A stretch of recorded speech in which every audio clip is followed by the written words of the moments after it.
Welcome to Women on Purpose. My name is Jo, and I am so glad you're here. This vlog is a very personal one. It's a very small, but a very impactful part of my journey to now. I really thought I missed my chance, that starting over at my age was something meant for someone younger, braver, someone else. But I was wrong. For the longest time, I believed that the window had closed, that reinvention belonged to the fearless 20-somethings or the people who had it all figured out. I watched others chase dreams and try new things while I stayed in my lane, quietly wondering if it was too late for me. But life has a funny way of nudging us when we least expect it. For me, that nudge was retirement. One day I said yes to something small, and that one yes started to change everything. This is the story of how I began again, when I thought I was too old to. And if you've ever felt that your best days were behind you, I hope this story reminds you they're not. I was stuck in routines that no longer felt like mine. I woke up each day, made my coffee, scrolled online, folded laundry, ran errands, and somewhere along the way, I lost sight of the spark that used to make me feel alive.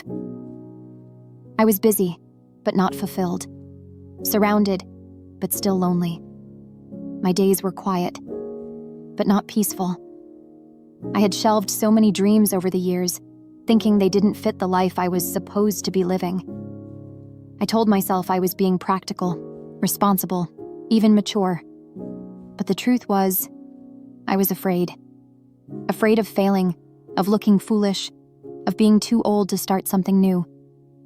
Society has a way of whispering that your chance has passed once you reach a certain age, and I believed it. After working all of my adult life, I was completely lost without structure. Retirement was not what I thought it would be. It felt more like drifting than resting. And when I wasn't working full-time, I was busy raising my children and foster children. And if that wasn't busy enough, I ran a home daycare, licensed and all. I didn't realize how much that quiet belief had shaped my world until one day I looked around and barely recognized the life I had created. It wasn't bad, but it wasn't mine either. It was like I'd been living on autopilot, playing a role, while my true self waited patiently for me to wake up. After all the kids grew up and left home, except for one, that's another story, I went back to work full-time and crafted. I would do so many different crafts, sewing, painting, scrapbooking, crocheting, you name it, that I became more absorbed in collecting supplies than actually creating. My craft room started to look more like a storage closet for forgotten intentions than a space of inspiration. It wasn't dramatic. It was subtle.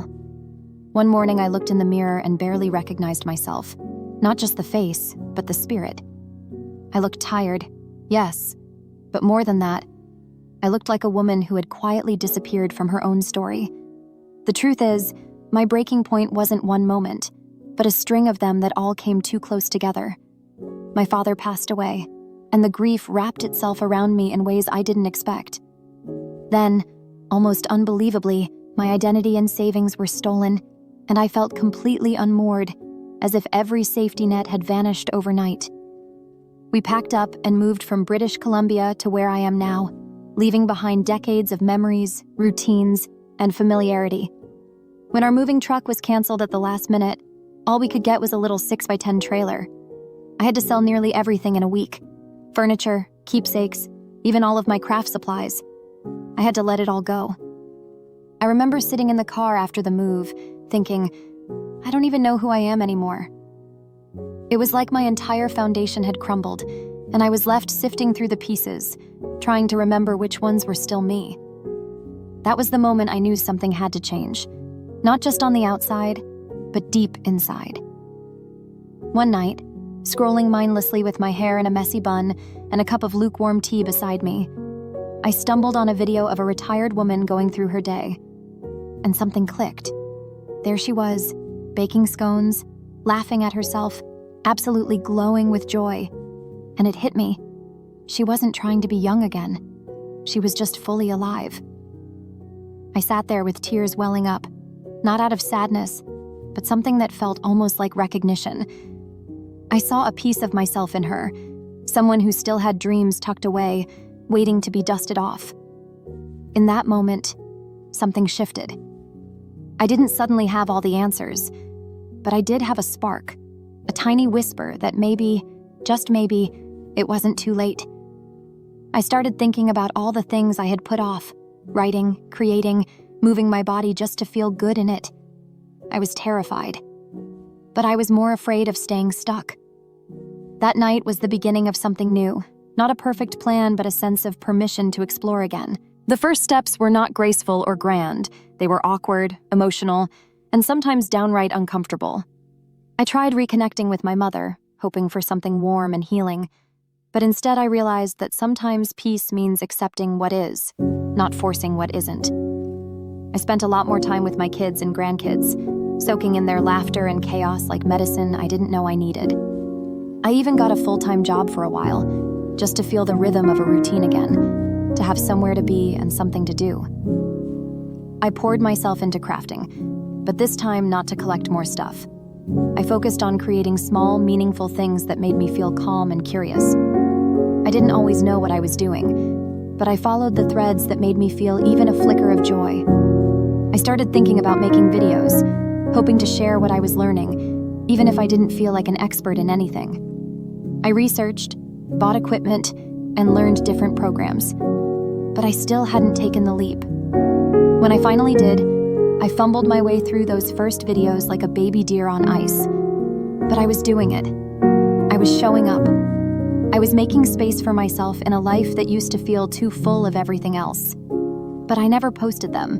Real talk. It wasn't easy. There were days I stared at my camera and felt ridiculous, like a kid playing dress-up in a grown-up's dream. I'd scroll through other women's perfectly polished videos and think, who am I to do this now? What if people laugh? What if no one cares? The comparison game snuck in constantly, whispering that I was too old, too late, or simply not enough. Some nights I was so tired I'd close my laptop mid-edit and promise myself I'd try again tomorrow. There were moments I felt silly just talking out loud to a camera in an empty room, wondering if anyone would ever hear me. But deep down, I reminded myself that starting something new isn't supposed to feel comfortable. It's supposed to stretch you. I wasn't aiming for perfection. I was aiming for connection. Every time I felt doubt creeping in, I went back to my why: to share, to grow, to not disappear quietly. And still I didn't post. And even when it felt hard or lonely, I kept going, because that tiny spark of hope was still there, flickering, asking me not to quit on myself again. So, I found that maybe this method of a faceless video might be the happy medium. And here I am, almost on YouTube. Perhaps one day I will start another channel where I will put myself out there and do all the things I cannot do here. The first time I felt truly alive again was when I created my first video just for me. No pressure, no expectations, just joy. It was a video for my grandkids, about them. I thought, hey, I can do this. I laughed more. I started singing in the kitchen again. I took walks without checking the time.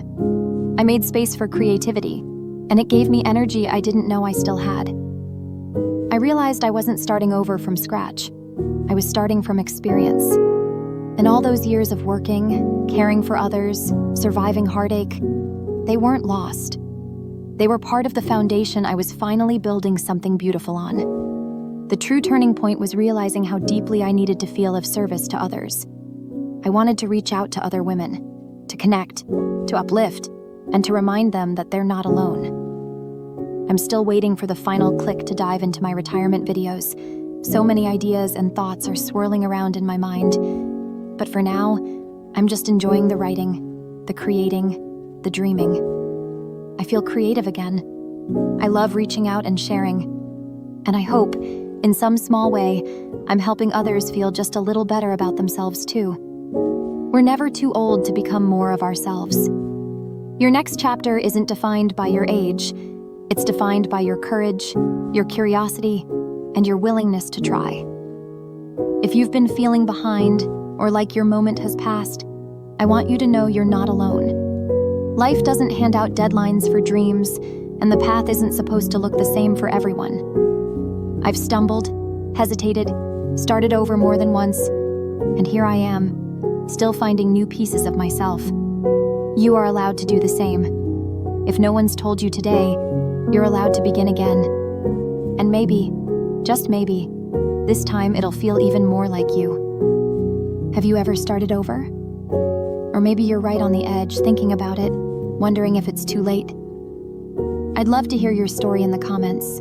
What you've left behind, what you're dreaming about, what you're just beginning. Let's be brave together, one small step at a time. If this resonated with you, you're welcome here. This is a space for growth, honesty, and second chances. Subscribe if you'd like to keep going on this journey with me. I'll be right here, cheering you on every step of the way.